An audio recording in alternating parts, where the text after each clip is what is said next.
Start. भैया प्रणाम। हम लोग के छोट भाई व्यास रविंदर कुमार अकेला आज अपन टार्जन रिकॉर्डिंग स्टूडियो में जौन गीत हमनी का एगो रिकॉर्डिंग भइल बा देवी गीत, जौना गीत के नाम है का भाव बा ललकी चुनरी के हो। वो स्टूडियो के पहला गीत है, नया म्यूजिक नया रिदम। अपन छोटी बाल मंडली के साथ में कैसा रियाज कर जाता हो गीतवा के। गाना कंप्लीट हो गल बा, लेकिन रउआ लोग के सुनावे खातिर कैसा 6 मिनट खातिर लाइव आ गई है। जेकर म्यूजिक कले बानी एसके साजन जी और जौना गीत के लिखले बानी एसी अनुज जी, अमित परदेसी जी।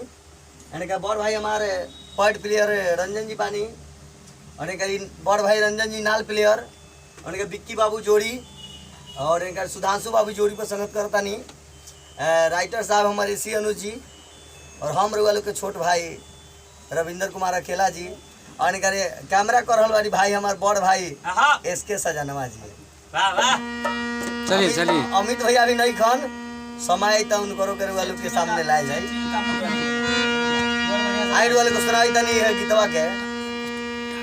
और टार्जन रिकॉर्डिंग स्टूडियो सरैया कोठी मोती चौक जौन की अपन स्टूडियो है। रउआ लोग भी आई और यहाँ सब के मौका दिया था गावे के। अरे मैया के लागल दारावार बरुए, अब भगतन के लमहर कातार बरुए। क्या बात है व्यास बाबा? बोल दे प्रभु से शेरा वाली मैया की जय। अरे मैया के लागल दारावार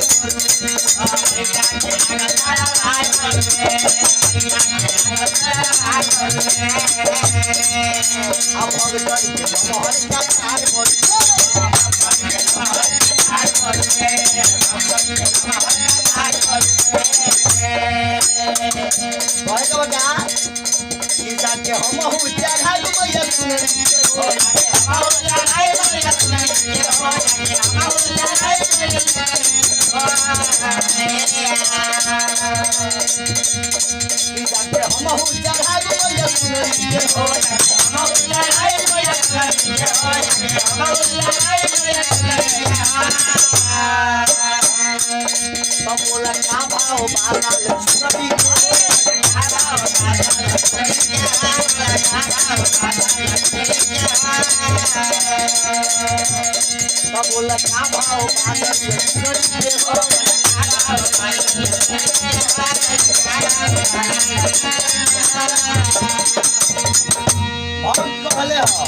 माई के दरबार में जाके हमरो मन करते कि मैया के चुनरी चढ़ाई थी। कौना भाव में कहले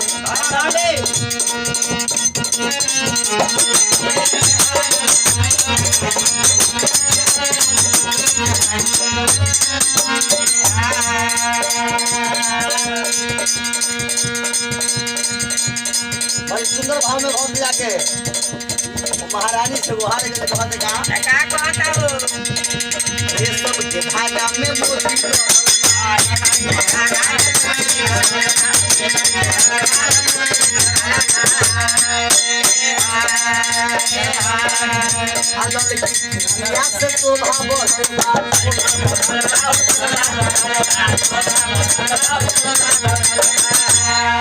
लाइक कमेंट शेयर वाला जरूर करे। माउंटेन म्यूजिक भोजपुरी के सब्सक्राइब जरूर करे।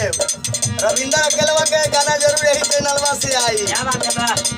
हमेशा आवत रहेला।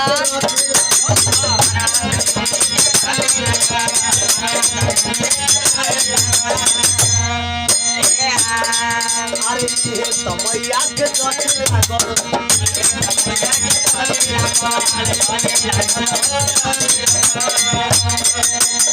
लइका कहले हम आई से के माई हो तबारा निकल लागे माई दुलरी के हो। तबारा निकल लागे माई दुलरी के हो। तबारा निकल लागे माई दुलरी के हो। अरे बोलो बोलो शेरा वाली मैया की तबारा निकल लागे माई दुलरी के हो। तबारा निकल लागे माई दुलरी के हो। तबारा निकल लागे माई दुलरी के हो। कहे के बा लइका कहले के माई दुकानदार से कहले कि बताओ एकर रेट का है। बोल का भाव बा लाल चुनरी के हो।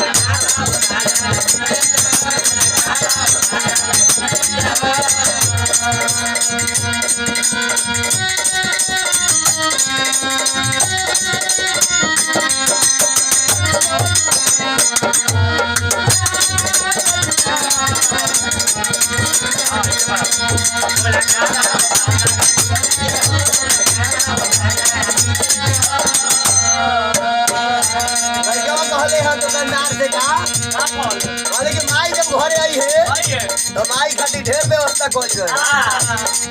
अरे पौवा घोल ना का जलवा से हो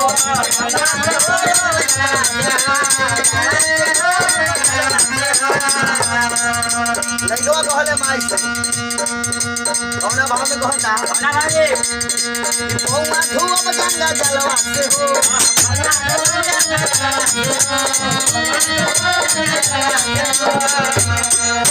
अरे भोगवा लगा सुंदर फलवा से हो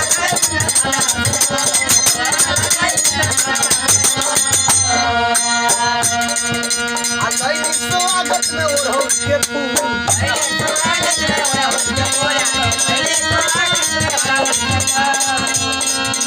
अरे करी हम तू माफ माई होई जे भूल